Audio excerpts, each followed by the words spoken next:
하는 둔탁한 파여름과 함께 붉은 선혈이 허공에 흩뿌려졌다. 왁자지껄하던 장터의 소음이 일순간 멈추는가 싶더니 이내 더 크고 잔인한 폭소가 파도처럼 밀려와 고막을 때렸다. 흙먼지가 자욱한 장터 바닥, 썩은 배춧잎과 말라비 틀어진 지푸라기가 뒤엉킨 오물 구덩이 속에 처박힌 사내의 이마에서는 붉은 피가 주르륵 흘러내려 꾀죄죄한 볼을 타고 턱 밑으로 뚝뚝 떨어지고 있었다. 그러나 정작 돌에 맞은 사내는 아픔을 느끼지 못하는 사람처럼, 아니 고통이라는 감정조차 거세당한 짐승처럼 해벌쭉 입을 벌린 채 멍한 눈으로 허공을 응시하며 희죽거리고 있었다.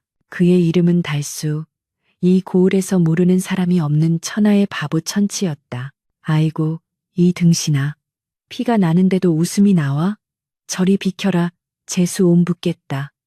누군가 달수의 옆구리를 거칠게 걷어차며 침을 칸뱉었다. 장터의 왈패들과 철없는 아이들은 마치 심심풀이 장난감이라도 발견한 듯 달수를 에워싸고 돌멩이와 흙덩이를 던져대고 있었다. 달수는 걷어차인 옆구리를 부여잡고 뒹굴면서도 그저 아이들이 던져주는 관심이 반갑다는 듯 헤헤, 아프다, 아퍼, 돌멩이가 날아온다, 슝슝 하며 양팔을 허우적거리는 기괴한 춤사위를 멈추지 않았으니 그 모습은 차마 눈뜨고 볼 수 없는 참혹한 광대 노름이나 다름없었다. 그때 장터 저편에서 여인의 찢어지는 듯한 비명이 들려왔다. 안 돼요. 그만두세요. 제발 그만들 좀 하세요. 인파를 헤치고 달려온 여인은 다해진 삼배 치마를 휘날리며 달수의 몸 위로 몸을 던져 쏟아지는 돌팔매를 온몸으로 받아냈다. 그녀는 달수의 아내 연화였다. 헝클어진 머리카락 사이로 드러난 그녀의 얼굴은 고단한 삶에 찌들어 있었으나 그 눈빛만큼은 서슬퍼런 칼날처럼 형형하게 빛나고 있었다. 연화는 피를 흘리며 희죽거리는 남편을 품에 꼭 껴안고 그를 조롱하는 군중을 향해 피 맺힌 절규를 토해냈다. 당신들은 피도 눈물도 없습니까? 죄 없는 사람을 괴롭히고도 천벌이 두렵지 않단 말입니까? 연화의 호통에 움찔한 구경꾼들이 하나둘 뒷걸음질 치며 흩어지기 시작했다. 개중에는 혀를 끌끌 차며 전년도 참 기구한 팔자지. 어쩌다 저런 반편이를 서방이라고 섬기고 사는지. 원 하며 동정반, 조소반의 수군거림을 남기고 사라지는 이들도 있었다. 소란이 잦아든 장터 한복판, 흙투성이가 된 부부만이 덩그러니 남겨졌다. 연화는 떨리는 손으로 치맛자락을 찢어 달수의 이마에 흐르는 피를 닦아내었다. 그녀의 손길이 닿자 달수는 언제 그랬냐는 듯 순한 양이 되어 아내의 얼굴을 빤히 바라보았다. 각시야, 배고파. 밥 줘, 밥. 연화의 가슴이 무너져 내리는 듯했다. 남편의 이마가 찢어져 살점이 덜렁거리는데도 이 속없는 사내는 배고프다는 타령뿐이었다. 하지만 연화는 차오르는 눈물을 꾹 삼키며 남편의 더러운 손을 꼭 잡았다. 그래요, 집에 가요. 집에 가서 따뜻한 밥 해줄게요. 그러니 제발 남들 앞에서 바보짓 좀 하지 말아요. 연화의 목소리는 물기에 젖어 파르르 떨리고 있었으나 달수는 그저 해에 우리 각시 최고다. 밥 먹으러 간다 하며 덩실덩실 춤을 추듯 앞장서 걸어갈 뿐이었다. 저물어가는 붉은 노을이 두 사람의 긴 그림자를 장터 바닥에 들이우는데 그 그림자마저도 서러워 보이는 저녁이었다. 마을 외곽, 쓰러질 듯 위태로운 초가삼간이 부부의 보금자리였다. 찬바람이 숭숭 들어오는 흙벽은 곳곳이 갈라져 있었고 부엌 아궁이에는 옹기라고는 찾아볼 수 없을 만큼 싸늘하게 식어 있었다. 연화는 남편을 방에 들여앉히고 부엌으로 들어가 쌀독을 긁었다. 바닥이 훤히 드러난 독에서는 겨우 한 줌 남짓한 뉘 섞인 쌀알만이 손끝에 잡혔다. 그녀는 깊은 한숨을 내쉬며 물을 한가득 부어 멀건 죽을 끓이기 시작했다. 타닥타닥 타오르는 장작불을 바라보며 연화는 생각했다. 어찌하여 하늘은 자신에게 이토록 가혹한 시련을 주시는 것일까. 달수가 처음부터 바보는 아니었다는 소문도 있었고 어릴 적 열병을 앓아 머리가 망가졌다는 이야기도 있었다. 하지만 연화에게 그것은 중요하지 않았다. 부모도 없이 떠돌던 자신을 거두어주고 비록 모자라지만 누구보다 순수한 마음으로 자신을 따르는 이 사내를 지키는 것이 그녀가 살아가는 유일한 이유였다. 방 안에서는 달수가 혼자 중얼거리는 소리가 들려왔다. 산토끼 토끼야, 어디를 가느냐. 아이들이 부르는 동요를 흥얼거리는 남편의 목소리에 연화는 다시금 눈시울을 붉혔다. 그때였다. 밖에서 들려오는 거친 말발굽 소리가 고요한 초가집의 정막을 깨뜨렸다. 이리 오너라. 안에 아무도 없느냐. 대문을 박차고 들어온 것은 관아의 포졸들이었다. 험상궂은 인상의 포졸, 대장은 허리에 찬 육모방망이를 건들거리며 마당으로 들어서더니 마당 한 구석에 매여 있던 늙은 황소를 눈독 들이듯 훑어보았다. 그 소는 부부가 남의 집 밭을 갈아주고 겨우겨우 입에 풀칠을 하게 해주는 그들에게는 목숨과도 같은 재산이었다. 부엌에서 뛰쳐나온 연화는 사색이 되어 포졸 앞을 가로막았다. 나으리, 어찌하여 밤늦게 남의 집을 침범하십니까? 무슨 일이신지요? 포졸 대장은 콧방귀를 뀌며 거만하게 말했다. 무슨 일이냐고. 내일이 사또 나으리의 생신 잔칫날이라는 걸 모르느냐. 고을 백성들이 십시일반 정성을 모아야 할 터인데 너희 집은 세금을 못 낸 지가 언젠지 기억이나 하느냐. 사또께서 자비를 베풀어 밀린 세금 대신 이 소를 징발하라고 명하셨다. 그 말은 청천벽력과도 같았다. 소를 빼앗긴다는 것은 당장 내일부터 굶어 죽으라는 말이나 다름없었다. 연화는 다급히 포졸의 바짓가랑이를 붙잡고 매달렸다. 나으리, 안 됩니다. 이 소가 없으면 저희는 굶어 죽습니다. 제발 살려주십시오. 나으리, 이 계집이 어디서 관의 명을 거역하려 드느냐. 포졸 대장은 거칠게 발길질을 해 연화를 땅바닥에 내동댕이 쳤다. 흙바닥에 나뒹군 연화가 고통에 신음하는 사이 방 안에 있던 달수가 문을 벌컥 열고 뛰쳐나왔다. 그는 엎어져 있는 아내를 보고 놀란 듯 눈을 동그랗게 뜨더니 곧장 포졸 대장에게 달려들었다. 우리 각시 때리지 마. 나쁜 놈들아, 저리 가. 하지만 그의 주먹은 허공을 갈랐고 오히려 제 발에 걸려 우스꽝스럽게 넘어지며 포졸들의 비웃음만 샀다. 이 바보 녀석이 겁도 없이. 포졸들은 낄낄거리며 넘어진 달수의 등을 짓밟았다. 달수는 밟힐 때마다 깨갱, 깨갱, 강아지 살려, 멍멍 하며 개짖는 소리를 흉내내었다. 그 모습이 얼마나 비굴하고 우스꽝스러운지. 포졸들은 배를 잡고 웃어대느라 경계심을 완전히 풀어버렸다. 달수는 포졸들의 다리 사이를 기어다니며 바짓단을 붙잡고 늘어졌고 그 와중에 포졸 대장의 허리춤에 매달린 엽전 주머니가 달랑거리는 것을 멍청한 눈으로 빤히 쳐다보았다. 마치 신기한 장난감이라도 본 아이처럼. 이거 뭐야? 반짝반짝한다. 놔줘, 놔줘. 달수가 손을 뻗어 엽전 주머니를 잡으려 하자 포졸 대장은 기겁하며 달수를 발로 걷어찼다. 에이, 더러운 놈, 재수없게 어디다 손을 대. 달수는 마당 구석으로 굴러가면서도 희죽희죽 웃으며 손가락을 입에 물었다. 그 사이 다른 포졸들은 이미 외양간으로 가서 늙은 황소의 고삐를 풀어내고 있었다. 소는 주인의 비참한 처지를 아는지 모르는지 슬픈 눈망울로 음매하고 길게 울 뿐이었다. 연화는 다시 일어나 소에게 달려가려 했지만 포졸들이 들이댄 창 끝에 가로막혀 주저앉고 말았다. 소를 끌고 가라. 내일 잔치상에 올릴 고기로 쓰면 딱 좋겠구나. 포졸 대장의 명령에 부하들이 소를 끌고 대문 밖으로 사라졌다. 멀어져가는 원앙 소리가 연화의 심장을 갉아먹는 듯했다. 포졸들은 넋이 나간 연화와 바보 달수를 남겨두고 흙먼지를 일으키며 유유히 사라졌다. 마당에는 정적만이 감돌았다. 부서진 울타리와 어지러운 발자국, 그리고 땅바닥에 주저앉아 소리 없이 오열하는 연화만이 덩그러니 남았다. 달수는 조용히 일어나 흙 묻은 옷을 털지도 않은 채 연화의 곁으로 다가왔다. 각시야, 울지 마. 소가 갔어. 은매 소가 갔어. 달수는 연화의 어깨를 톡톡 건드리며 위로인지 모를 말을 건넸다. 연화는 그런 남편을 원망할 힘조차 남아있지 않았다. 그녀는 그저 남편을 끌어안고 짐승처럼 울부짖었다.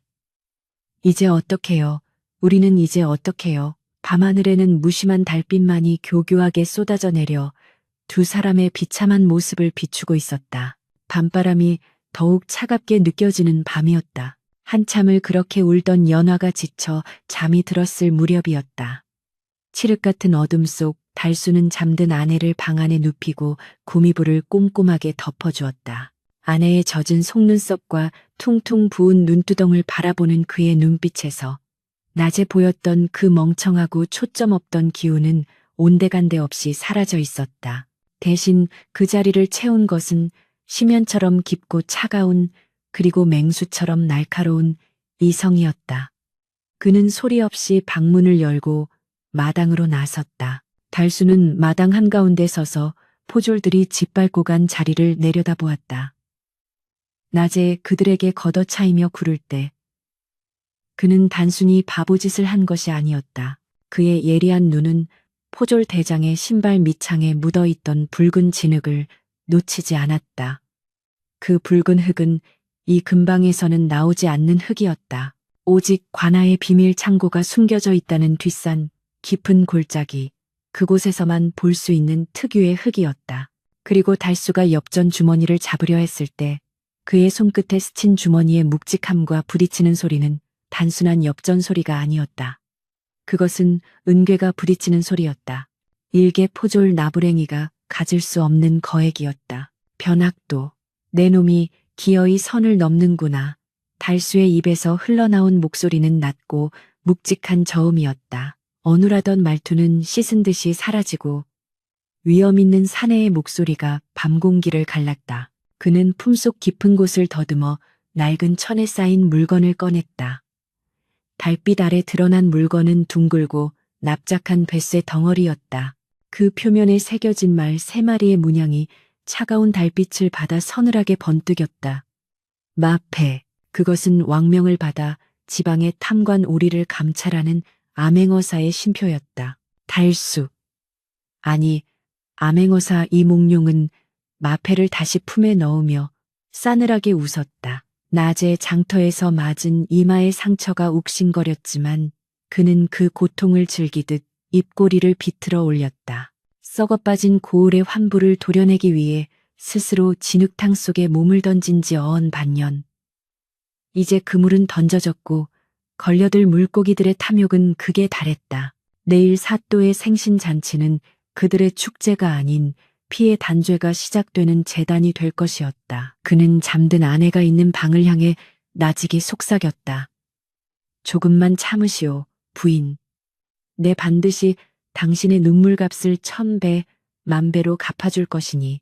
달수의 그림자가 달빛을 받아 길게 늘어지며 마치 거대한 칼날처럼 관아 쪽을 겨누고 있었다. 밤은 깊어가고 있었지만 고을의 진짜 주인은 이제 막 깨어나고 있었다. 내일 불어닥칠 피바람을 예고하듯 마른 나뭇가지가 바람에 흔들려 기괴한 울음소리를 내었다. 관아에 앉채 육방 관속들이 머리를 조아리고 있는 대청마루 위에는 기름진 고기 굽는 냄새가 진동하고 있었다. 고을 사또변 학도는 호피가 깔린 의자에 비스듬히 기대어 앉아 기생이 따라주는 맑은 청주를 단숨에 들이켰다. 그의 번들거리는 입술 주변에는 방금 뜯어먹은 닭기름이 흥건했고 툭 튀어나온 배는 비단 관복의 허리띠를 위태롭게 조이고 있었다. 변학도는 술잔을 탁 소리나게 내려놓으며 아래에 엎드려 있는 이방을 향해 찢어지는 듯한 목소리로 호통을 쳤다. 이런 밥버러지 같은 놈들을 보았나. 내일이 내 생신이거늘 들어온 조세가 겨우 이것뿐이란 말이냐. 고을 백성들의 정성이 이토록 부족해서야 어찌 임금님의 은덕을 논할 수 있겠느냐.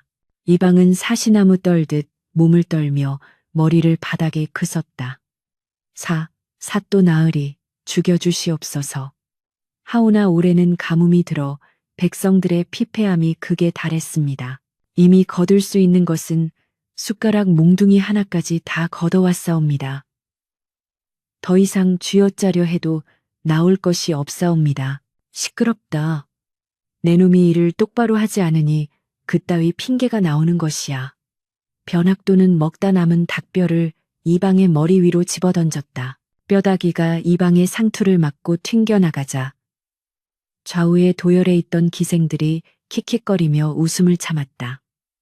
변학도는 음흉한 눈빛으로 수염을 쓰다듬으며 말을 이었다. 재물이 없으면 다른 것으로라도 채워야 할 것 아니냐. 그나저나 저번에 말했던 촌구석에 그 계집 연화라고 했던가?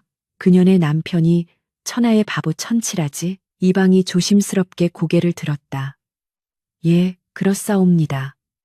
달수라는 놈인데 똥오줌도 못 가리는 멍청이라 마을에 웃음거리 입죠. 어제 소를 징발해 올 때도 희죽거리며 웃기만 하더이다. 변학도의 눈이 뱀처럼 가늘어졌다. 흐흐, 아까운 꽃이 소똥밭에 피었구나. 그 계집의 자태가 웬만한 양반집 규수보다 낫다는 소문을 내 익히 들었다. 내 생신 잔치에 그년을 불러 흥을 돋우게 하라. 만약 그년이 거부한다면 밀린 세금을 핑계로 그 바보 서방놈을 옥에 쳐넣어 곤장을 칠 것이니 그리 알라. 탐욕스러운 사또의 명령이 떨어지자 관아의 공기는 더욱 무겁고 탁해졌다. 백성들의 고열을 빨아 자신의 배를 채우는 것도 모자라 이제는 힘없는 안악내의 정절마저 유린하려는 검은 속내가 노골적으로 드러나는 순간이었다. 창밖에는 먹구름이 몰려와 해를 가리고 바람은 스산하게 불어와 처마 끝의 풍경을 요란하게 흔들어대었다. 같은 시각 마을 어귀의 개울가에서는 연화가 살을 내는 듯한 찬물에 손을 담그고 빨래를 하고 있었다. 그녀의 손은 동상에 걸려 붉게 부어올랐고 손가락 마디마디는 터져서 피가 배어나오고 있었다. 쾅쾅. 방망이질을 할 때마다 튀어오르는 물방울이 얼굴을 때렸지만 그녀는 이를 악물고 멈추지 않았다. 어제 소를 빼앗긴 이후 당장 오늘 저녁거리조차 없는 처지였다. 남의 집 빨래라도 해주고 품심을 받아야만 굶주린 남편에게 죽 한 그릇이라도 먹일 수 있었다. 아이고, 연화야. 내 팔자도 참 기구하다. 빨래터에 모인 동네 안악들이 혀를 차며 수군거렸다. 개 중에는 진심으로 걱정하는 이도 있었으나 대부분은 호기심 어린 눈초리로 그녀를 훑어볼 뿐이었다. 쌀가게 주인인 김씨 부인이 짐짓 위로하는 척하며 말을 건넸다. 예, 연화야. 소문 들었니? 사또가 이번 생신 잔치 때 너를 눈여겨보고 있다더라. 차라리 눈 딱 감고 사또 눈에 드는 게 어떠니? 그 바보 서방 데리고 사느라 뼈 빠지게 고생하지 말고 팔자 한번 고쳐보란 말이야. 연화의 방망이질이 뚝 멈췄다. 그녀는 고개를 돌려 김씨 부인을 쏘아보았다. 평소에는 순하고 여리기만 하던 그녀의 눈에서 서슬퍼런 광채가 뿜어져 나왔다. 아주머니, 말씀이 지나치십니다. 제 남편이 비록 몸이 성치 않고 모자란 사람일지언정 저에게는 하늘이 맺어준 지아비입니다. 어찌 남의 아내에게 폐륜을 저지르라 하십니까? 김씨 부인은 무안한 듯 헛기침을 하며 물러섰다. 아니, 내 말은 너 고생하는 게 안쓰러워서 한 말이지. 누가 뭐래. 하지만 다른 안악들의 시선도 곱지만은 않았다. 사또의 횡포가 날로 심해지면서 마을 사람들 사이에서는 누군가 희생양이 되어 사또의 비위를 맞춰주기를 바라는 이기적인 마음이 싹트고 있었기 때문이었다. 연하는 다시 고개를 숙이고 빨래를 시작했지만 억울함과 서러움의 눈물이 뚝뚝 떨어져 개울물에 섞여 흘러갔다. 그녀가 바라는 것은 그저 남편과 함께 콩 한 쪽이라도 나눠 먹으며 오손도손 사는 것뿐이었는데 세상은 그 소박한 소망조차 허락하지 않으려 했다. 한편 연화가 피눈물을 흘리며 일하고 있는 동안 달수는 관아 뒷문 근처의 시전거리를 어슬렁거리고 있었다. 헝클어진 머리에 콧물을 질질 흘리고 한쪽 신발은 어디다 팔아먹었는지 맨발인 채였다. 그는 생선 가게 앞을 지나다가 주인이 버린 생선 대가리를 주워 들고는 와, 물고기다. 물고기가 하늘을 난다. 하며 펄쩍펄쩍 뛰었다. 상인들은 저리가 이 재수 없는 놈아 하며 소금을 뿌려댔지만 달수는 아랑곳하지 않고 희죽거리며 관아의 담장 쪽으로 슬금슬금 다가갔다. 관아의 뒷문은 평소에는 굳게 닫혀 있었지만 내일 잔치 준비로 물자가 드나드느라 분주하게 열려 있었다. 수레에 실린 쌀가마니와 비단, 술독들이 쉴 새 없이 안으로 들어갔다. 달수는 짐꾼들 틈에 섞여 들어가려다 문지기 포졸에게 멱살을 잡혔다. 이 미친놈이 어디를 기어들어와 포졸이 달수를 내동댕이 쳤다. 바닥에 뒹군 달수는 문지기 옆에 묶여있던 사나운 사냥개에게 시선을 돌렸다. 개는 달수를 보자마자 으르렁거리며 이빨을 드러냈다. 달수는 겁을 먹기는커녕 개 밥그릇에 담긴 뼈다귀를 보며 침을 꿀꺽 삼켰다. 멍멍아, 나랑 놀자. 그거 놔줘. 뼈다귀 놔줘. 달수는 네 발로 기어서 개에게 다가갔다. 개가 사납게 짖어대며 달려들자 달수는 개와 엉겨붙어 흙바닥을 뒹굴었다. 으악, 개가 문다. 살려줘. 멍멍. 달수의 비명과 개의 짖는 소리가 뒤섞여 난장판이 되었다. 문지기들과 짐꾼들이 배꼽을 잡고 웃으며 구경하느라 정신이 팔린 사이 달수는 개와 싸우는 척하며 몸을 굴려 관아 창고 쪽으로 굴러갔다. 그의 눈은 빠르게 창고 안을 훑었다. 겉으로는 평범한 곡식 창고처럼 보였으나 열린 문틈으로 보이는 안쪽 깊숙한 곳에는 구율미라는 도장이 찍힌 쌀가마니들이 산더미처럼 쌓여 있었다. 그것은 나라에서 흉년 때 굶주린 백성들에게 나눠주라고 보낸 쌀이었다. 변학도가 이를 빼돌려 자신의 잔치에 쓰려고 쟁여둔 것이 분명했다. 게다가 그 옆에는 밀거래로 들여온 중국산 비단과 귀한 약재들이 즐비했다.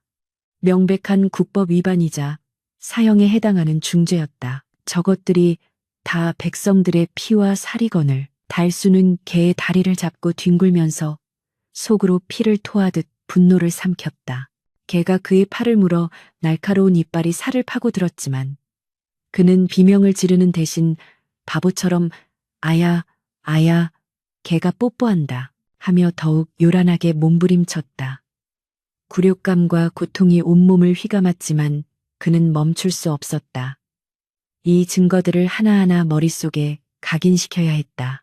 쌀가마니의 숫자, 비단의 종류, 그리고 창고지기의 인상착의까지 한바탕 소동 끝에 포졸들에게 몽둥이 찜질을 당하고 쫓겨난 달수는 절뚝거리며 마을 뒷산으로 향했다. 해가 뉘엿뉘엿 지고 있었다. 사람들의 눈을 피한 숲속 깊은 곳, 달수는 품속에서 작은 수첩을 꺼냈다. 숯검정이 묻은 손으로 떨면서도 또박또박 붓을 놀려 오늘 목격한 것들을 기록했다. 그의 눈빛은 방금 전 개와 뒹굴던 바보의 눈빛이 아니었다. 먹잇감을 노리는 매의 눈처럼 매섭고 차가웠다. 변학도 내 놈의 목을 칠 칼날이 완성되어 가고 있다. 조금만 더 기다려라. 달수는 찢어진 옷자락을 여미고 다시 바보의 표정을 얼굴에 덮었었다.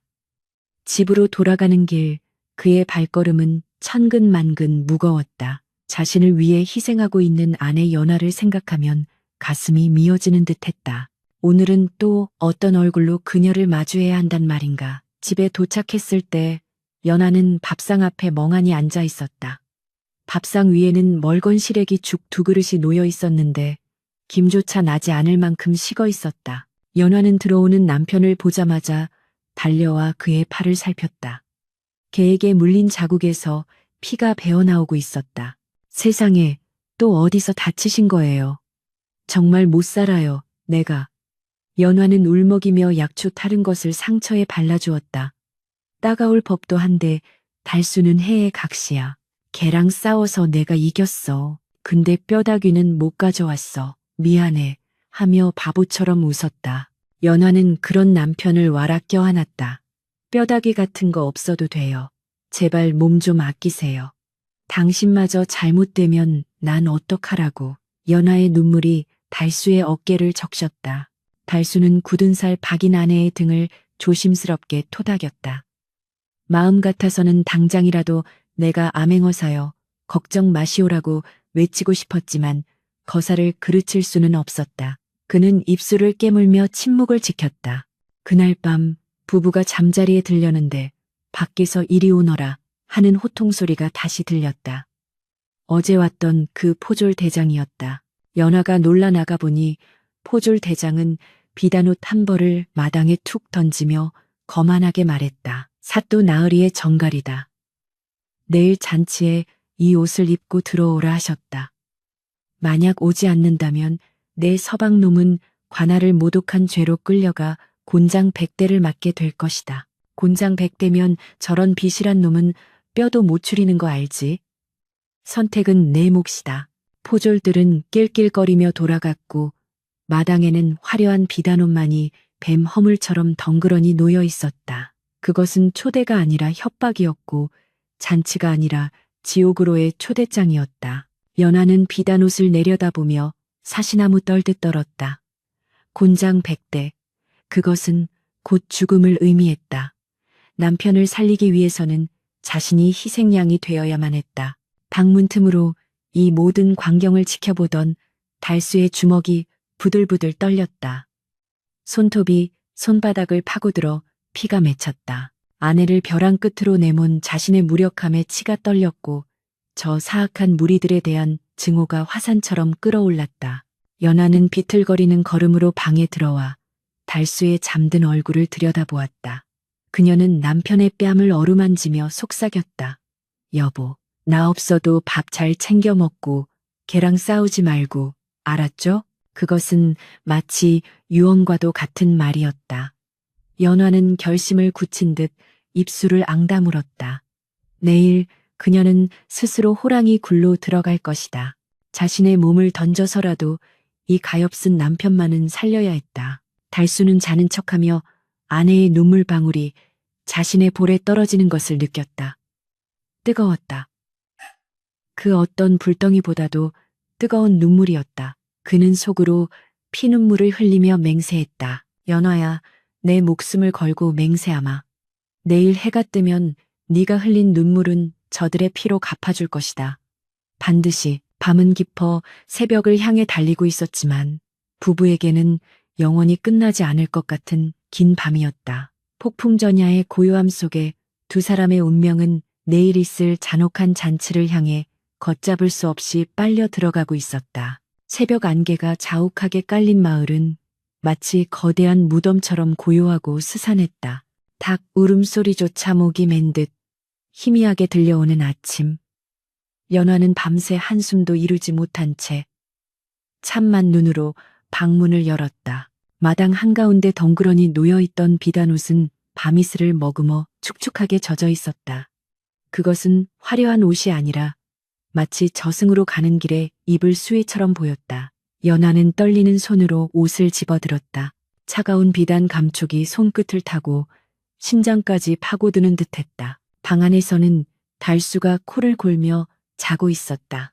연화는 옷을 갈아입기 전 잠든 남편의 얼굴을 하염없이 내려다보았다. 흙물이 든 꾀죄죄한 얼굴, 입가에 말라붙은 침자국. 남들이 손가락질하는 천하의 바보였지만 그녀에게는 세상 풍파를 막아주는 유일한 지붕이자 삶의 이유였다.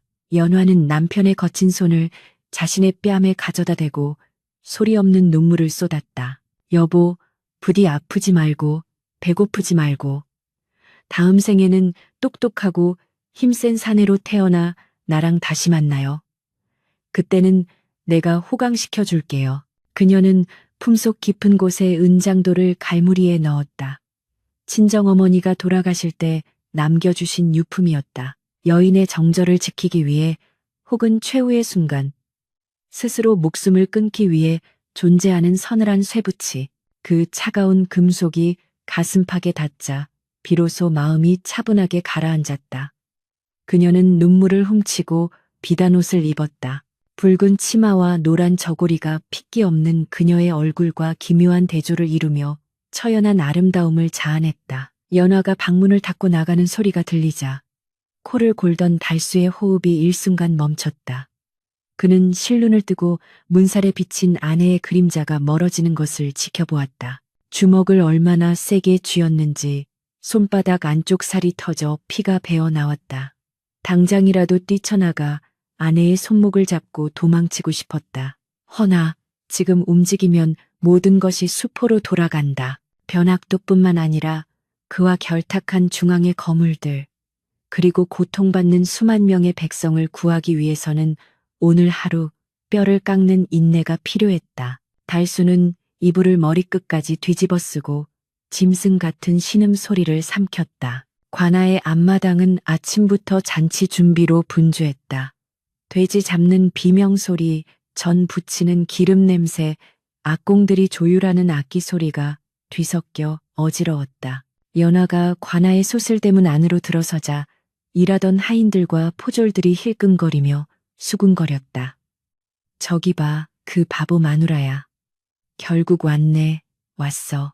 그들의 시선은 탐욕스럽거나 혹은 경멸에 차 있었다. 연화는 고개를 꼿꼿이 들고 대청마루를 향해 걸어갔다. 그녀의 걸음걸이는 죄인의 그것이 아니었다. 죽으러 가는 장수의 비장함이 서려 있었다. 대청마루 상석에는 변학도가 화려한 관복을 입고 앉아 부채를 붙이고 있었다.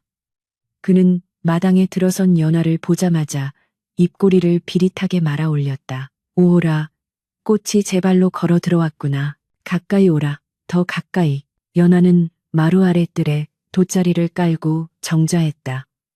사또 나으리, 명을 받들라 하시어 왔습니다. 허나 제 지아비의 목숨을 담보로 한 협박에 의한 것이지 제 본의가 아님을 분명히 아셔야 할 것입니다. 변학도의 미간이 구겨졌다. 계집의 혀가 꽤나 길구나. 내 생신잔치에 흥을 돋우라. 불럭거늘 분위기를 망칠 셈이냐. 내 서방놈의 목숨이 파리 목숨보다 못하다는 걸 잊었느냐. 그는 옆에 있던 술병을 들어 자네 따르라고 손짓했다. 자, 이리 올라와 술 한 잔 따르라. 내 손맛이 좋으면 내 특별히 네 서방에게 쌀한 가마니를 내려주마. 연화는 꿈쩍도 하지 않았다. 저는 기생이 아닙니다. 비록 천한 신분이나 한 지아비를 섬기는 안악으로서 외간 남자에게 술을 따를 수는 없습니다. 이런 고얀 년, 변학도가 술상을 발로 걷어찼다. 와장창 술병이 깨지고 안주가 사방으로 튀었다. 잔치 분위기는 순식간에 살벌해졌다. 네가 정녕 죽고 싶은 개로구나. 여봐라, 전연의 옷고름을 풀어라. 내 오늘 전연의 길을 기필코 꺾어놓고 말리라. 포졸들이 우르르 달려들어 연화의 팔을 잡았다. 연화는 격렬하게 저항했다. 이거 놓지 못해. 짐승만도 못한 놈들. 그녀의 저고리가 찢어지며 하얀 어깨가 드러나려던 찰나. 연화는 품속에서 은장도를 꺼내 자신의 목에 겨누었다. 서슬퍼런 칼날이 햇빛을 받아 번쩍이자 포졸들이 기겁하며 뒤로 물러섰다. 가까이 오지 마라. 내 몸에 손끝 하나라도 된다면 그 즉시 혀를 깨물고 자결하여 내 피를 너희들에게 뒤집어 씌울 것이다. 내 원혼이 구천을 떠돌며 너희들의 씨를 말릴 것이다. 연화의 눈에서는 살기가 뿜어져 나왔다. 그것은 가냘픈 여인의 눈빛이 아니었다. 벼랑 끝에 몰린 호랑이의 눈빛이었다. 변학도조차 그 기세에 눌려 잠시 주춤했다. 잔칫날 피를 보는 것은 재수없는 일이었다. 그는 씩씩거리며 부채를 접어 바닥을 쳤다. 독한 년. 아주 독한 년이로구나. 좋다. 죽는 게 소원이라면 그렇게 해주마. 허나 곱게 죽여주지는 않겠다. 여봐라. 전연을 당장 하옥하라. 내일 잔치가 절정에 달했을 때 만백성이 보는 앞에서 능지처참을 하여 본보기를 보일 것이다. 포졸들이 다시 달려들어 연화의 손에서 은장도를 빼앗고 포박했다. 연화는 끌려가면서도 변학도를 똑바로 노려보며 외쳤다. 충신은 두 임금을 섬기지 않고 연려는 두 지아비를 섬기지 않는다 했다. 내 놈의 권세가 하늘을 찌른다 한들 내 마음 하나는 꺾지 못할 것이다. 그녀의 절규가 관아의 담장을 넘어 마을 전체로 퍼져나갔다. 사람들은 공포에 질려 숨을 죽였고 하늘에는 검은 구름이 몰려와 잔칫날의 태양을 가려버렸다. 연화는 차가운 지하 감옥에 내동댕이 쳐졌다. 곰팡이 냄새와 피비린내가 진동하는 감옥 바닥에 쓰러진 그녀는 굳게 닫힌 철문을 바라보며 하염없이 눈물을 흘렸다. 여보, 미안해요. 해가 지고 어둠이 마을을 집어삼켰다. 오늘따라 달빛조차 구름에 가려 한치 앞을 분간할 수 없는 칠흑 같은 밤이었다. 달수의 초가집 방 한구석에 웅크리고 있던 달수가 천천히 몸을 일으켰다. 그의 눈빛은 더 이상 초점 없는 바보의 것이 아니었다. 어둠 속에서 번뜩이는 안광은 먹잇감을 노리는 맹수의 것과 같았다. 그는 낡은 옷을 벗어던지고 벽장 깊숙한 곳에 숨겨두었던 무명옷으로 갈아입었다. 몸에 딱 붙는 옷차림은 그의 탄탄한 근육질 몸매를 드러냈다. 그는 머리를 단단히 묶고 허리춤에는 짧은 단검을 찼다. 그리고 마패, 낡은 헝겊에 쌓인 마패를 꺼내 가슴팍 깊숙이 품었다. 심장 박동에 맞춰 마패가 쿵쿵 울리는 듯했다. 기다려라, 연화야. 이 밤이 지나면 지옥 같던 악몽도 끝날 것이다. 달수는 문을 열고 밖으로 나갔다. 평소에 어기적거리는 걸음걸이는 온데간데 없었다. 그는 바람처럼 가볍게 담장을 뛰어넘어 어둠 속으로 사라졌다. 마을 뒷산, 인적 드문 성황당 곡에 귀신이 나온다 하여 대낮에도 사람들이 꺼리는 그곳에 달수가 도착했다. 산군이 내려오셨습니까? 어둠 속에서 불속 그림자 하나가 나타나 굵직한 목소리로 물었다. 겉보기엔 나무꾼 행색을 하고 있었으나 그 눈빛은 예리하기 그지없었다. 달수는 낮게 깔린 목소리로 답했다. 범이 내려왔으니 여우들은 굴을 팔 준비를 해야지. 암호가 확인되자 성황당 뒤편 숲속에서 수십 명의 사내들이 소리 없이 모습을 드러냈다. 보찜장수, 스님, 집신장수 등으로 위장하고 있었으나 그들은 모두 달수가 한양에서부터 데리고 온 정의 역졸들이었다. 그들의 대장인 상천이 달수 앞에 무릎을 꿇었다. 어삿도 나으리 기다리고 있었습니다. 역졸 50명, 관아 주변 매복을 완료했습니다. 명령만 내리시면 당장이라도 관아를 들이칠 수 있습니다. 달수, 아니 암행어사 이몽룡은 고개를 끄덕이며 품에서 꼬깃꼬깃한 종이 뭉치를 꺼내 상천에게 건넸다. 이것은 내가 며칠 전 관아 창고지기를 매수하여 빼낸 이중 장부의 필사본이다. 변학도가 빼돌린 구휼미의 수량과 뇌물을 상납한 중앙관리들의 명단이 적혀 있다. 이것으로 놈의 목줄을 죄는 것은 충분하다. 상천이 장부를 받아들며 눈을 빛냈다. 드디어 고생 많으셨습니다, 나으리. 그동안 바보 행세를 하시느라 얼마나 마음 고생이 심하셨습니까? 이몽룡은 씁쓸한 미소를 지었다. 내 고생이야 백성들의 피눈물에 비하면 아무것도 아니다. 허나 내 아내가, 연화가 지금 저들의 손아귀에 있다. 내일 아침 그녀가 처형당하기 전에 움직여야 한다. 그의 목소리에는 억누를 수 없는 분노와 초조함이 섞여 있었다. 상천은 비장한 표정으로 고개를 숙였다. 명심하겠습니다. 작전은 어떻게 진행합니까? 이몽룡은 성황당 아래로 내려다 보이는 불밝힌 관아를 가리켰다. 내일 변학도의 생신잔치가 한창 무르익을 때 내가 먼저 거린 행색으로 연회장에 들어갈 것이다. 놈들의 방심이 극에 달하고 죄상이 만천하에 드러나는 바로 그 순간 내가 신호를 보내겠다. 그때 너희들은 동서남북 사방에서 들이닥쳐라. 단 한 놈의 쥐새끼도 놓쳐서는 안 된다. 존명. 수십 명의 사내들이 나직하지만 힘찬 목소리로 복창했다. 그 소리는 마치 땅 밑에서 울리는 천둥소리 같았다. 이몽룡은 밤하늘을 올려다보았다. 구름 사이로 희미하게 달빛이 비치기 시작했다. 마치 내일 있을 심판을 예고하는 서광처럼. 변학도, 그리고 썩어빠진 탐관오리들아. 오늘 밤 실컷 마시고 즐겨라. 내일 너희들이 마실 술은 붉은 피가 될 것이니. 이몽룡은 다시 바보달수의 가면을 쓰기 위해 산을 내려갔다.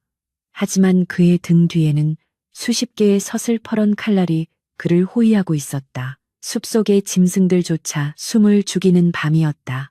관아의 감옥 안, 연화는 차가운 돌바닥에 엎드려 쪽창으로 들어오는 한 줄기 달빛을 바라보고 있었다. 달수 씨, 배고프진 않나요?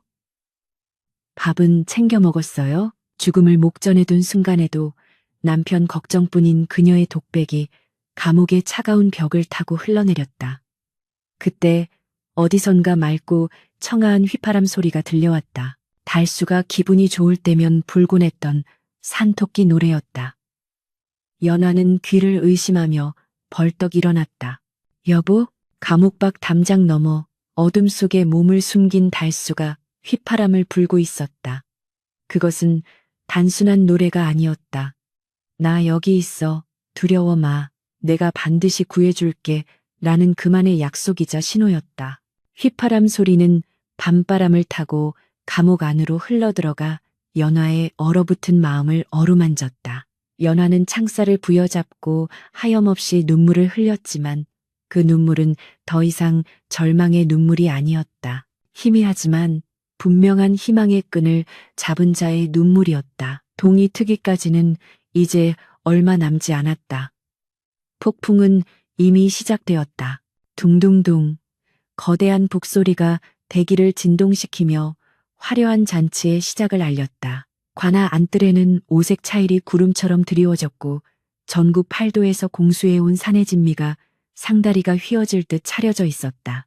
기름진 고기, 굽는 냄새와 달콤한 과일 향기, 그리고 독한 술 냄새가 뒤섞여 관아 담장을 넘어 굶주린 백성들의 코끝을 잔인하게 자극했다. 고을에 내로라 하는 양반들과 인근 고을의 수령들까지 초대되어 비단 옷자락을 끌며 연회장으로 모여들었다. 그들의 얼굴에는 백성들의 고열로 빚어낸 기름기가 번들거렸고 주고받는 웃음소리는 교만하기 짝이 없었다. 상석 가장 높은 곳, 호피를 두른 의자에 앉은 변학도는 천하를 다 얻은 듯한 표정으로 아래를 내려다보았다.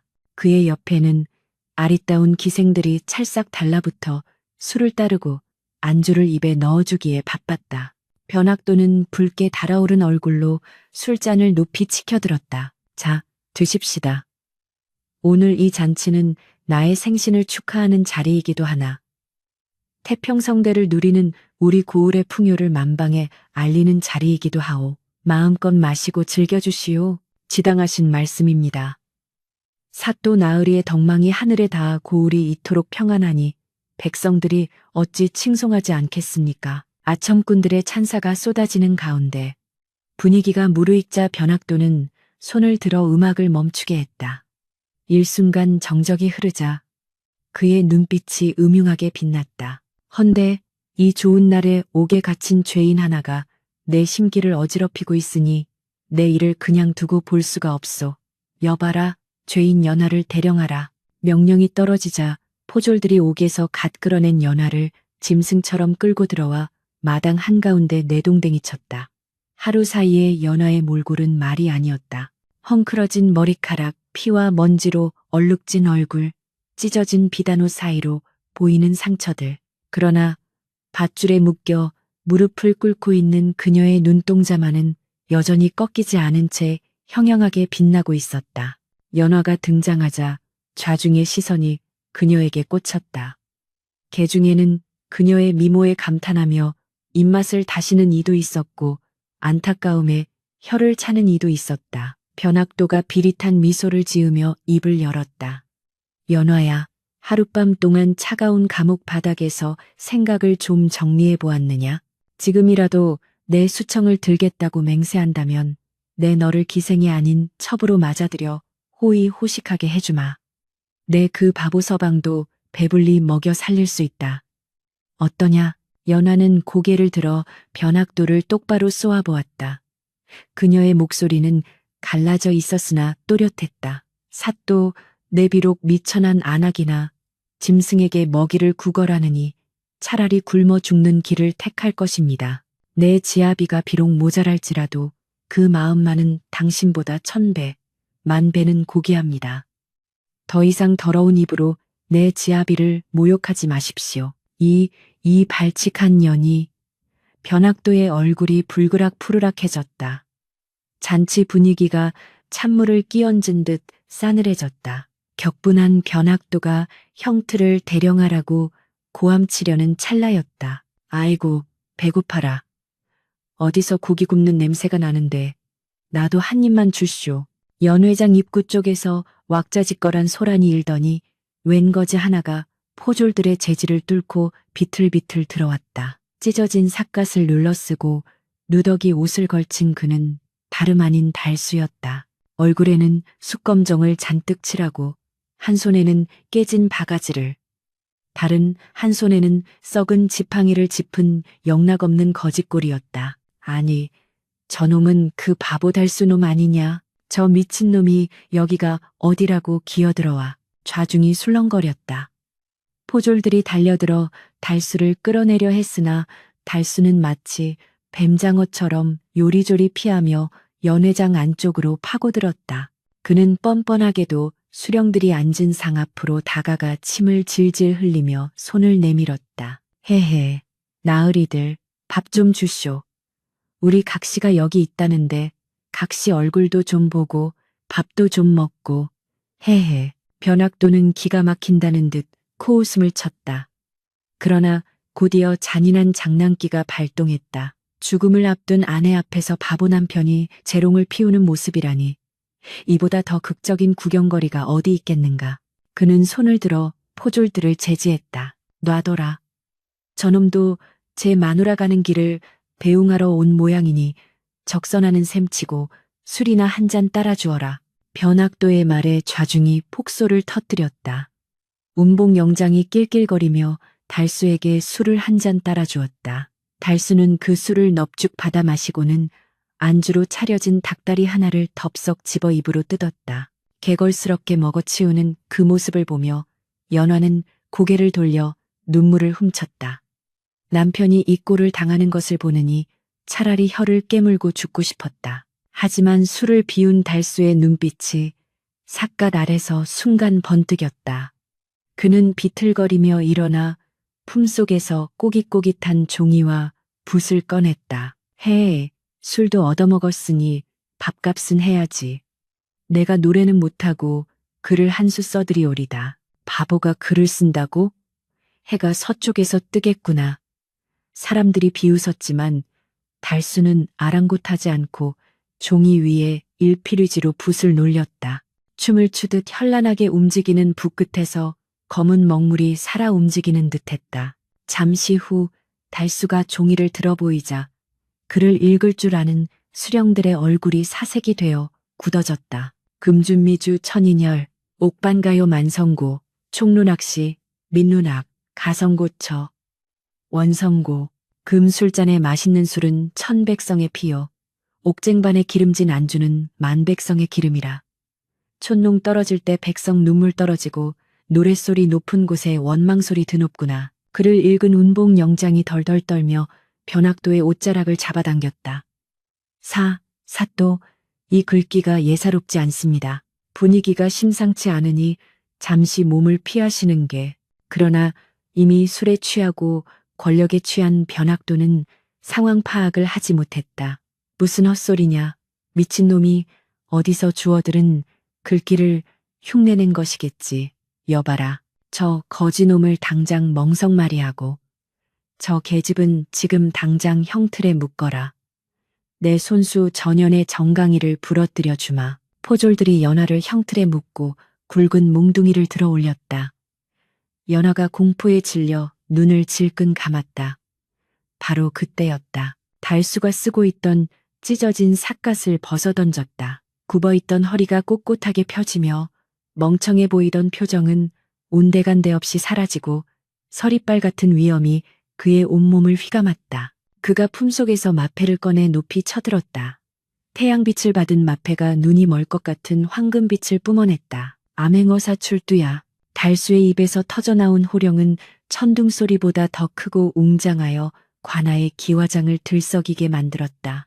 그 소리가 신호탄이 되었다. 암행어사 출두야. 암행어사 출두야. 관아의 동서남북 사방에서 함성이 메아리 치더니 굳게 닫혀있던 문들이 박살나며 수백 명의 역졸들이 물밀듯이 쏟아져 들어왔다. 그들의 손에는 육모 방망이가 들려 있었고 입에서는 정의의 함성이 터져 나왔다. 역졸들은 들어라. 부정부패한 탐관오리와 그 수하들을 모조리 포박하라.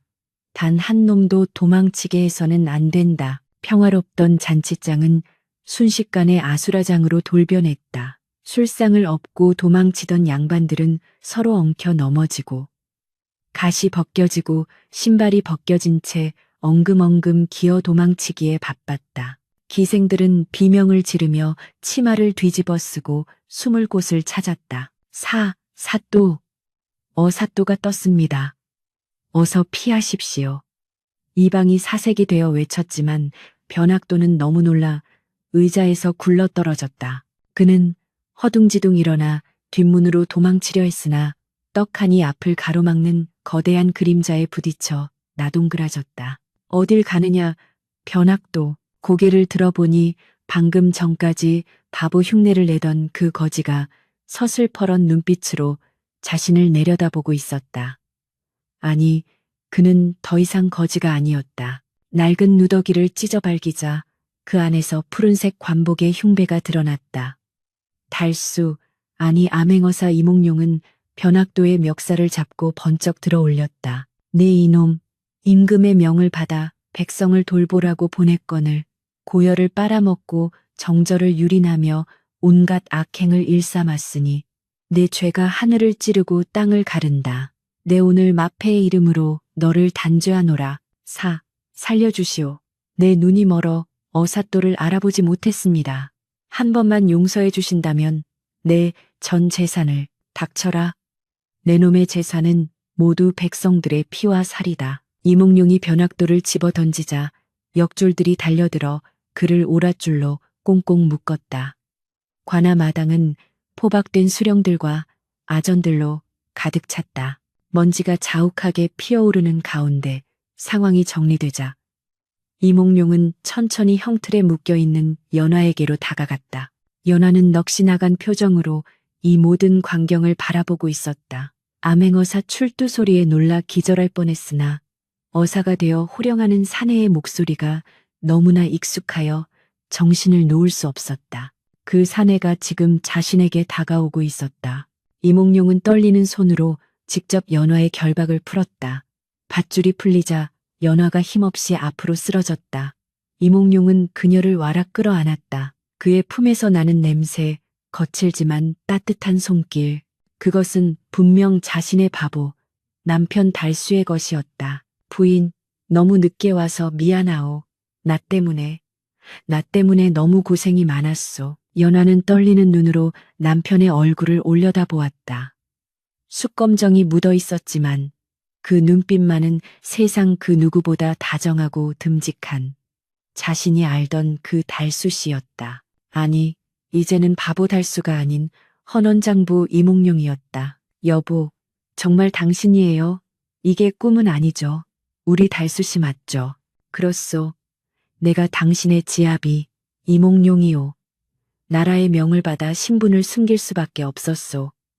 이 못난 지아비를 용서해 주시오. 이몽룡의 눈에서 굵은 눈물방울이 뚝뚝 떨어져 연화의 뺨을 적셨다. 연화는 그제야 참았던 울음을 터뜨리며 남편의 가슴에 얼굴을 묻었다. 흑흑. 나는 당신이 죽는 줄만 알고, 정말 죽는 줄만 알고. 두 사람의 오열이 관아 마당에 울려 퍼졌다. 주변을 에워싼 역졸들과 백성들도 숙연한 표정으로 그들을 지켜보았다. 담장 밖에서 숨죽여 지켜보던 마을 사람들은 그제야 사태를 파악하고 환호성을 질렀다. 만세, 암행어사 만세. 우리 달수 총각이 암행어사였다니. 세상에 이런 경사가 있나. 변사또가 잡혀갔다. 이제 살았다.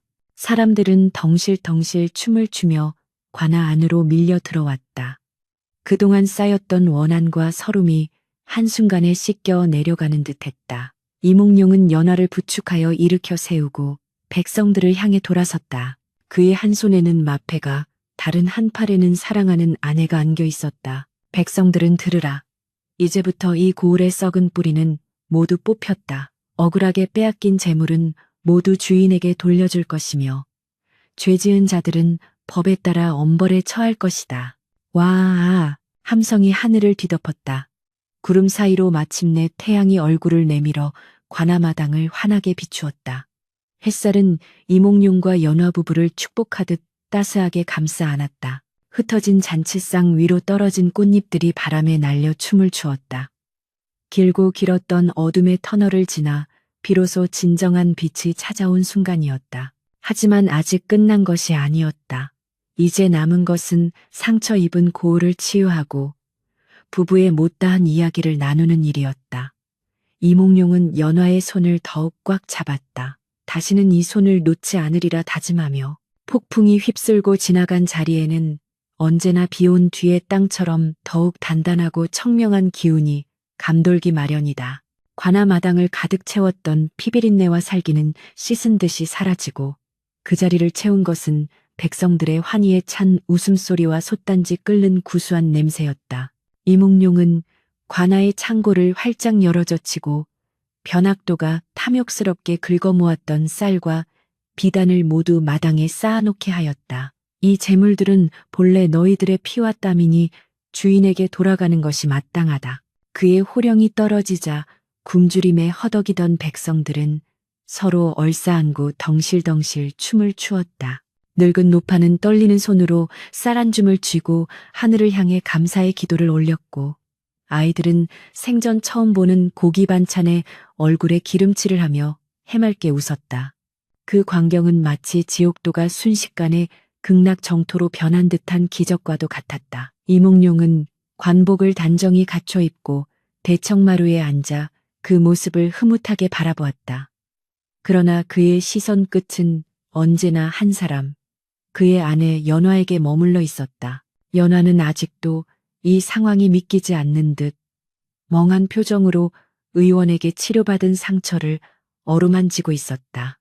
이몽룡은 자리에서 일어나 천천히 연화에게 다가갔다. 주변의 백성들이 어사 또 나으리 행차하신다 하며 물길 갈라지듯 길을 터주었고 모두가 경외심 가득한 눈빛으로 땅에 머리를 조아렸다. 어제까지만 해도 그를 향해 돌을 던지고 침을 뱉던 바로 그 사람들이었다. 개 중에는 장터에서 달수를 걷어찼던 왈패놈들도 있었는데 그들은 사시나무 떨듯 떨며 오줌을 지리고 있었다. 이몽룡은 그들 앞에 잠시 멈춰 섰다. 서늘한 눈빛이 그들을 훑고 지나가자 왈패들은 죽을 죄를 지었습니다. 한 번만 살려주십시오 하며 이마가 깨져라 땅을 부쉈다. 고개를 들어라. 이몽룡의 목소리는 낮지만 위엄이 있었다. 왈패들이 쭈뼛거리며 고개를 들자 그는 빙그레 미소를 지었다. 그 미소는 바보 달수의 해벌쭉한 웃음이 아닌 모든 것을 꿰뚫어보는 대인배의 미소였다. 너희들이 나를 멸시하고 괴롭힌 것은 힘없는 자를 짓밟는 것이 이 세상의 잘못된 이치라 여겼기 때문일 것이다. 허나 진정한 힘은 약한 자를 보호하는 데서 나오는 법. 내 너희의 죄를 묻지 않을 터이니 앞으로는 그 주먹을 힘없는 이웃을 지키는 데 쓰도록 하라. 만약 또다시 약자를 괴롭히는 일이 내 귀에 들린다면 그때는 국법이 용서치 않을 것이다. 왈패들은 감격에 겨워 눈물을 흘리며 맹세했다. 그것은 단순한 공포에 의한 복종이 아니라 진정한 덕에 의한 감화였다. 이몽룡은 다시 발걸음을 옮겨 연화 앞에 섰다. 연화는 황망히 일어나 절을 하려 했으나 이몽룡이 재빨리 그녀의 어깨를 잡아 일으켰다. 부인, 이러지 마시오. 관복을 입었으나 나는 여전히 당신의 못난 지압이 달수요. 그의 따뜻한 목소리에 연화의 눈에서 참았던 눈물이 왈칵 쏟아졌다. 나으리, 아니 여보, 어찌 저를 이토록 속이셨습니까? 저는 당신이 정말로 평생을 바보로 살아야 하는 줄 알고 내 팔자를 원망하면서도 당신 하나만 보고 살았습니다. 어찌 저에게조차 한마디 말씀을 안 해주셨습니까? 연화의 원망 섞인 투정은 그동안 겪었던 마음고생의 깊이를 짐작게 했다. 이몽룡은 연화의 거친 손을 자신의 두 손으로 감싸 쥐었다. 그의 눈가는 촉촉하게 젖어 있었다. 미안하오. 정말 미안하오. 조정의 정적들이 내 목숨을 노리고 있어. 신분을 철저히 숨기지 않으면 거사를 그르칠 뿐만 아니라 당신마저 위험해질 수 있었소. 또한 내가 바보의 탈을 쓰고 가장 낮은 곳으로 임해야만 백성들의 진짜 고통을, 썩어빠진 관리들의 추악한 민낯을 똑똑히 볼 수 있었소. 양반 이몽룡이 아닌 바보달수의 눈으로 본 세상은 참혹했지만 그 속에서 나는 당신이라는 진주를 발견했소. 세상 모두가 나를 조롱할 때 유일하게 나를 사람 대접해주고 아껴준 당신. 당신이야말로 내 진짜 스승이자 은인이요. 이몽룡의 진심 어린 고백은 주변 사람들의 심금을 울렸다. 연화는 더 이상 말을 잇지 못하고 남편의 품에 안겨 오열했다. 백성들 사이에서도 훌쩍이는 소리가 퍼져나갔다. 그때 포졸들이 밧줄에 묶인 변학도를 끌고 나왔다.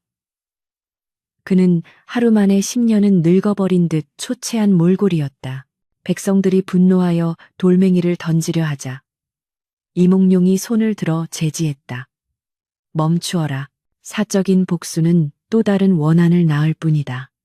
이자의 죄는 국법에 따라 엄중히 다스릴 것이니 너희는 그저 지켜보도록 하라. 이몽룡은 변학도 앞에 서서 싸늘하게 말했다. 변학도, 너는 백성을 자식처럼 돌보아야 할 목민관의 본분을 망각하고 스스로 괴물이 되었다. 내 놈은 한양으로 압송되어 의금부에서 네가 저지른 모든 죄를 낱낱이 자복하게 될 것이다. 그 길이 내 놈이 백성들에게 속죄하는 유일한 길임을 명심하라. 변학도는 고개를 떨구고 아무 말도 하지 못했다. 정의가 바로 서는 순간이었다. 그날 밤 모든 뒤처리가 끝나고 부부는 다시 그들의 낡은 초가집으로 돌아왔다. 관아의 안채에서 머물라는 권유도 있었으나 이몽룡은 내 집이 편하다며 거절했다. 달빛이 은은하게 비치는 마루에 앉아 연화는 남편을 위해 조촐한 술상을 차려왔다. 비록 안주는 김치 한 보시기에 불과했으나 두 사람에게는 세상 그 어떤 진수성찬보다 귀한 밥상이었다. 이몽룡은 관복을 벗고 다시 평범한 무명옷으로 갈아입은 상태였다. 촛불 아래 비친 그의 얼굴은 예전의 멍청한 표정이 아닌 지성미 넘치는 헌원장부의 모습이었다. 연화는 술을 따르며 자꾸만 남편의 얼굴을 훔쳐보았다. 왜 자꾸 보시오? 내 얼굴에 숯검정이라도 묻었소? 이몽룡이 장난스럽게 묻자 연화는 얼굴을 붉히며 고개를 저었다. 아니요, 그냥 꿈만 같아서요. 어제까지만 해도 개 짖는 소리를 흉내내던 당신이 오늘은 천하를 호령하는 어사또가 되다니 아직도 실감이 나질 않습니다. 이몽룡은 호탕하게 웃었다. 하하하, 내 연기 실력이 꽤 출중했던 모양이구려. 사실 개 짖는 소리를 낼 때마다 자존심이 상해 죽는 줄 알았소. 하지만 당신이 나를 감싸주며 흘리던 눈물을 볼 때마다 반드시 이 썩은 세상을 바꿔 당신을 웃게 해주리라 이를 악물었지. 그는 술잔을 비우고 연화의 손을 꼭 잡았다. 부인, 이제 우리는 한양으로 올라갈 것이요. 임금께 복명하고 나면 나는 다시 벼슬길에 오르겠지. 허나 약속하오. 비단 옷을 입고 고래등 같은 기와집에 산다 하여도 내 마음속의 집은 언제나 이 낡은 초가삼간이며 내 마음속의 주인은 오직 당신뿐이라는 것을, 당신이 보여준 그 헌신적인 사랑을 평생 갚으며 살겠소. 연화는 눈시울을 붉히며 고개를 끄덕였다. 저도 약속할게요. 당신이 어사또이든 바보달수이든 제게는 그저 하늘이 내려준 소중한 서방님일 뿐입니다. 어디를 가든 어떤 모습이든 평생 당신 곁을 지키겠습니다. 다음 날 아침 마을 어귀에는 부부를 배웅하려는 인파로 발 디딜 틈이 없었다. 사람들은 저마다 콩 한 돼, 감자 몇 알, 집신 한 켤레씩을 손에 들고 나와 부부에게 건넸다. 가진 것 없는 살림에도 은혜를 갚으려는 백성들의 순박한 마음이었다. 어사또 나으리 부디 안녕히 가십시오. 저희는 나으리의 은혜를 죽을 때까지 잊지 않겠습니다. 여기저기서 울음 섞인 인사가 터져 나왔다. 그때 음매하는 소리와 함께 낯익은 황소가 사람들 사이를 헤치고 나타났다. 포졸들에게 빼앗겼던 바로 그 늙은 소였다. 역졸들이 수소문하여 찾아온 것이었다. 오, 누렁아, 살아있었구나. 연화가 달려가 소의 목을 끌어안았다. 소도 주인을 알아보고 거친 혀로 연화의 손을 핥았다. 이몽룡은 흐뭇하게 웃으며 소의 곱비를 잡았다. 자, 갈 길이 멀다. 이 녀석도 우리 식구니 함께 가야지. 그는 말을 타는 대신 연화를 소등에 태우고 자신은 곱비를 잡고 앞장섰다. 화려한 가마나 호위 무사들의 행렬보다 훨씬 소박했지만 그 어떤 행차보다 아름답고 눈부신 모습이었다. 마을 사람들은 부부가 고개를 넘어 보이지 않을 때까지 손을 흔들며 배웅했다. 빨래터의 안악들은 연화가 참으로 복이 많지. 그 착한 마음씨가 결국 하늘을 감동시킨 게야. 하며 부러움 섞인 덕담을 나누었다. 욕심쟁이 김씨 부인조차 눈물을 훔치며 지난날의 잘못을 뉘우쳤다. 마을은 다시 평화를 되찾았지만 예전과는 달랐다. 사람들의 마음속에는 정의는 반드시 승리한다는 믿음과 겉모습으로 사람을 판단하지 말라는 귀한 교훈이 뿌리 깊게 자리 잡게 되었다. 세월이 흘러 한양에서는 명망 높은 판서가 된 이몽룡과 그의 현명한 부인 연화에 대한 소문이 자자했다. 그들은 높은 자리에 있으면서도 항상 검소하게 생활하며 흉년이 들 때마다 곳간을 열어 백성들을 구휼한다고 했다. 그리고 가끔 부부는 하인들을 물리고 단둘이서 허름한 평복을 입고 장터 국밥집을 찾는다고 했다. 그곳에서 그들은 옛날 바보 달수와 갯바느질하던 연화 시절의 이야기를 나누며 소탈하게 웃곤 했다는 것이다. 어느 늦가을 저녁, 낙엽이 지는 정자에 나란히 앉은 노부부가 있었다. 백발이 성성한 이몽룡이 주름진 연화의 손을 잡으며 물었다. 부인, 다시 태어난다면 그때도 이 못난 바보 달수의 아내가 되어주시겠소? 연화는 소녀처럼 곱게 웃으며 대답했다. 그럼요. 당신이 바보이든 정승이든 제 눈에는 세상에서 제일 멋진 사내인걸요. 다만 다음 생에는 개 짖는 소리는 좀 안 내셨으면 합니다. 두 사람의 웃음소리가 가을바람을 타고 맑게 퍼져나갔다. 하늘은 스스로 돕는 자를 돕고 진실한 사랑은 그 어떤 시련도 이겨내어 결국 꽃을 피우는 법이다. 진흙탕 속에서도 맑게 피어나는 연꽃처럼 가장 낮은 곳에서 가장 고귀한 사랑을 피워올린 바보 남편과 지고지순한 아내의 이야기는 오늘날까지도 사람들의 입에서 입으로 전해지며 각박한 세상의 따스한 등불이 되어주고 있다. 어쩌면 지금 우리 곁에도 바보의 탈을 쓰고 세상을 굽어보는 또 다른 암행어사가 숨어 있을지 모를 일이다. 그러니 부디 겉모습만 보고 사람을 업신여기지 말라. 그 안에 감추어진 우주를 누가 감히 짐작할 수 있겠는가. 외전 한양의 별난 정승과 내조의 여왕. 한양의 가을은 유난히 깊고 푸르렀다. 북악산 자락을 타고 내려온 서늘한 바람이 육조 거리를 휩쓸고 지나가면 콧대 높은 양반들의 가끈이 춤을 추고 비단 치마폭이 물결쳤다. 그러나 이 엄숙하고 화려한 도성 한복판에 묘하게 격식에 맞지 않는 기이한 풍경 하나가 사람들의 시선을 사로잡고 있었다. 저기 좀 보게. 또 저분이시네. 형조판서 이몽룡 대감 아니신가? 쉿, 목소리 낮추게. 아무리 봐도 참 특이한 분이야. 일국의 판서가 되어가지고 길거리에서 호떡을 사드시다니. 사람들이 수군거리는 시선 끝에는 관복을 입은 채 장터 한 구석 쭈그려 앉아 호떡을 호호 불어먹고 있는 이몽룡이 있었다. 그의 곁에는 수행하는 하인들도 물리친 채 꿀이 흐르는 호떡을 베어 물며 세상 행복한 표정을 짓고 있는 것이었다. 지나가던 강아지가 꼬리를 치며 다가오자 그는 서슴없이 호떡 귀퉁이를 떼어 던져주며 에헤헤, 너도 배고프냐? 많이 먹어라, 멍멍 하고 말을 걸었다. 그 모습은 영락없이 과거 시골 마을의 바보 달수였다. 하지만 그가 고개를 들어 눈을 맞추면 사람들은 황급히 고개를 숙여 예를 갖추었다. 그의 눈빛 깊은 곳에 서린 청명한 총기를 누구나 알고 있었기 때문이다. 이몽룡이 호떡을 다 먹고 옷에 묻은 설탕가루를 툭툭 털고 일어설 때쯤 저만치서 단아한 여인이 종종 걸음으로 다가왔다. 비치색 저고리에 남색 치마를 입은 그녀는 기품이 넘쳐 흘렀으나 얼굴에는 근심과 애정이 뒤섞인 묘한 표정을 짓고 있었다. 바로 이몽룡의 아내 정경 부인 연화였다. 나으리, 여기서 또 이러고 계십니까? 입가에 꿀 묻은 것 좀 보세요.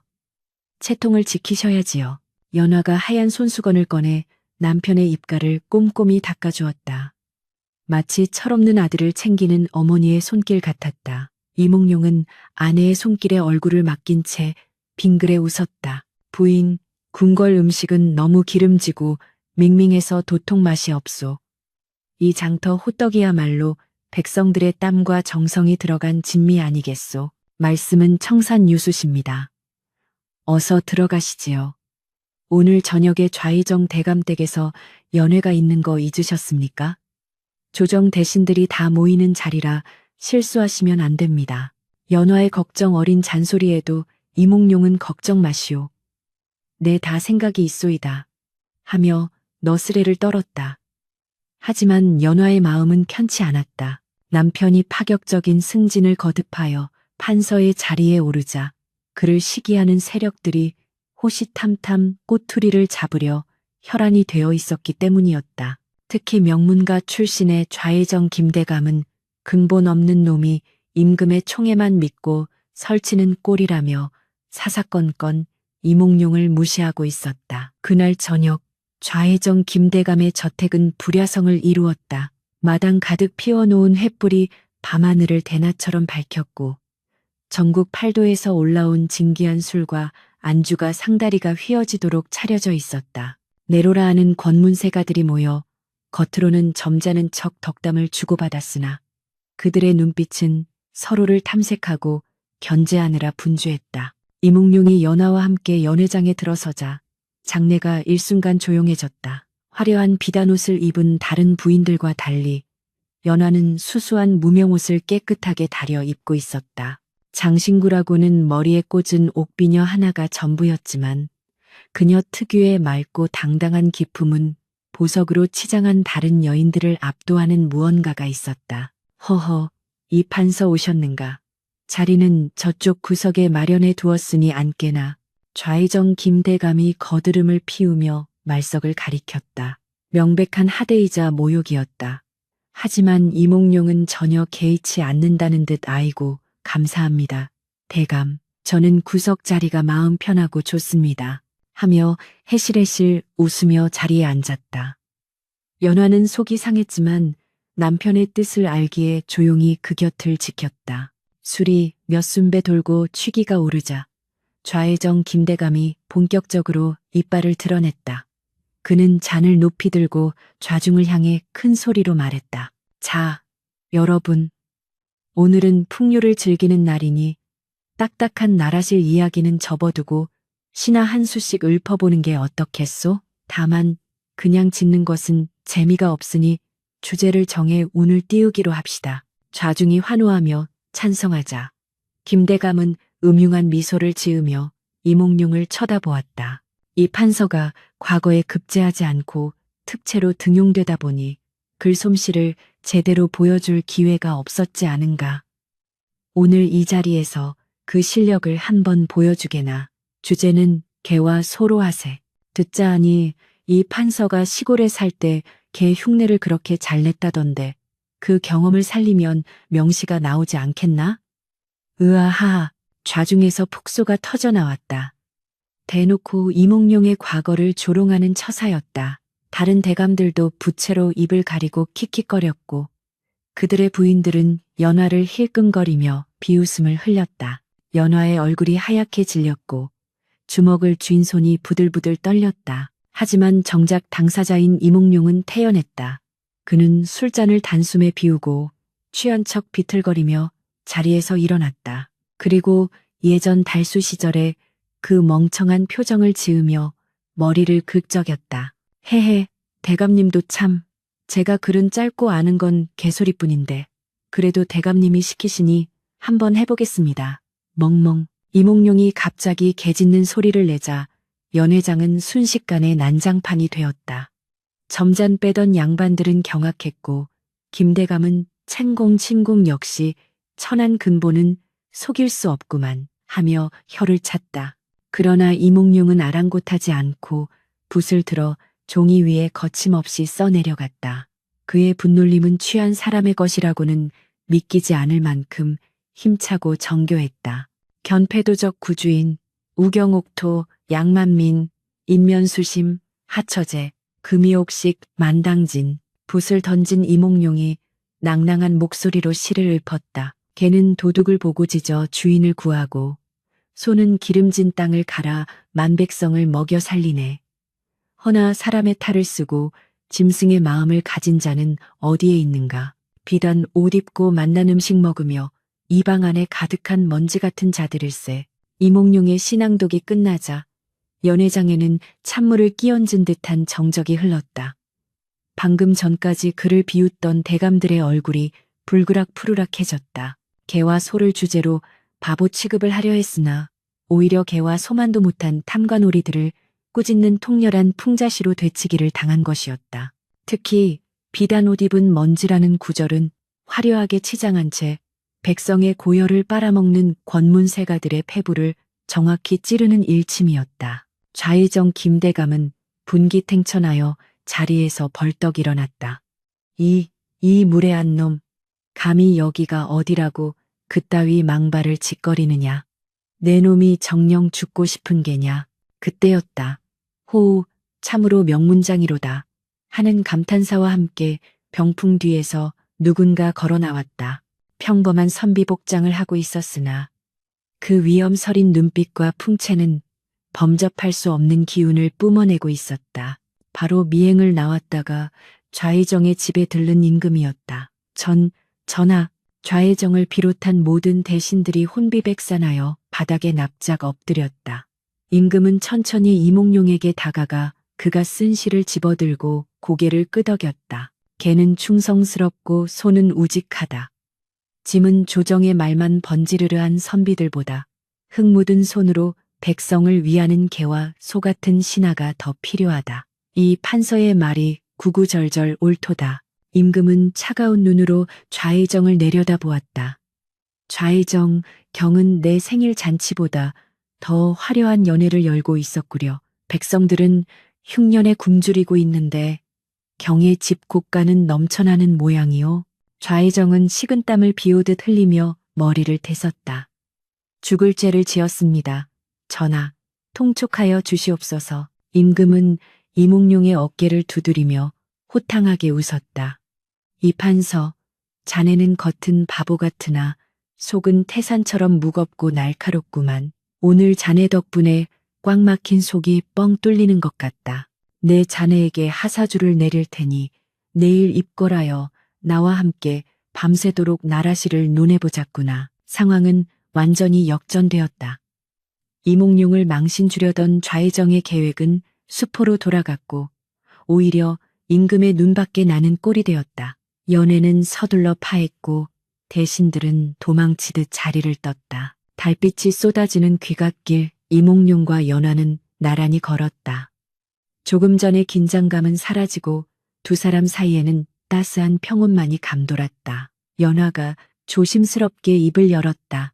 나으리, 아까는 정말 심장이 팼는 줄 알았습니다. 어찌 그리 무모하십니까? 만약 전하께서 계시지 않았다면. 이몽룡은 껄껄 웃으며 아내의 손을 잡았다. 부인, 전하께서 병풍 뒤에 계신다는 건 그 집 개가 짖지 않는 것을 보고 이미 눈치채고 있었소. 좌의정 집개는 낯선 사람만 보면 짖는데 유독 조용한 것을 보니 귀한 손님이 와 계신 게 분명했거든. 이래 봬도 내가 개 짖는 소리 연구만 10년을 하지 않았소. 연화는 어이가 없다는 듯 피식 웃음을 터뜨렸다. 정말 못 말리는 분이십니다. 천하의 이 판서가 개 눈치를 보고 정치를 하시다니요. 하하하. 정치가 별거요? 개 눈치도 보고 소 눈치도 보고 무엇보다 우리 집 마누라 눈치를 제일 잘 봐야 나라가 편안하고 가정이 화목한 법이지. 이몽룡의 능청스러운 대답에 연화는 남편의 팔을 꼬집었다. 하지만 그 손길에는 사랑이 가득 담겨 있었다. 아이고 아파라. 호랑이보다 무서운 우리 마누라. 이몽룡이 엄살을 피우며 도망가자 연화가 웃으며 그 뒤를 쫓았다. 달빛 아래 그림자 두 개가 하나로 포개지며 길게 늘어졌다. 집에 도착했을 때 늙은 황소가 음매하고 그들을 반겼다. 이몽룡은 소의 등을 쓰다듬으며 중얼거렸다. 그래, 너도 앉았구나. 오늘 한양 놈들에게 네 자랑을 좀 하고 왔다. 우리가 촌놈이라고 무시당해도 뿌리 깊은 나무는 바람에 흔들리지 않는 법이지. 연화는 남편의 관복을 받아 정리하며 말했다. 나으리, 내일 입궐하시면 또 밤늦게까지 고생하실 텐데 야식으로 국수라도 한 그릇 말아드릴까요? 국수, 좋지. 대신 양념장은 듬뿍 넣어서 맵게 해주시오.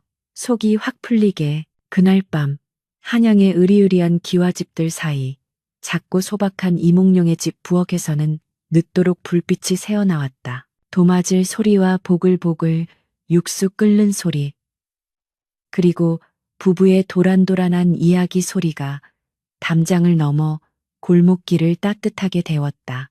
세상은 그를 바보 정승이라 부르며 혀를 찼지만 그는 개의 귀로 세상의 낮은 소리를 듣고 소의 걸음으로 묵묵히 백성을 위한 길을 걸었다. 그리고 그 길의 끝에는 언제나 그를 믿고 지지해주는 현명한 아내 연화가 등불처럼 서 있었다. 한양의 밤은 깊어갔지만 이 별난 부부의 이야기는 끝나지 않고 백성들의 입에서 입으로 전해져 훗날 역사책 귀퉁이에 가장 인간적이었던 정승과 그의 지혜로운 아내라는 이름으로 영원히 남게 되었다. 진정한 지혜는 화려한 언변이 아닌 진실한 마음에서 나오며 진정한 권위는 높은 자리가 아닌 낮은 자세에서 나온다는 것을 그들은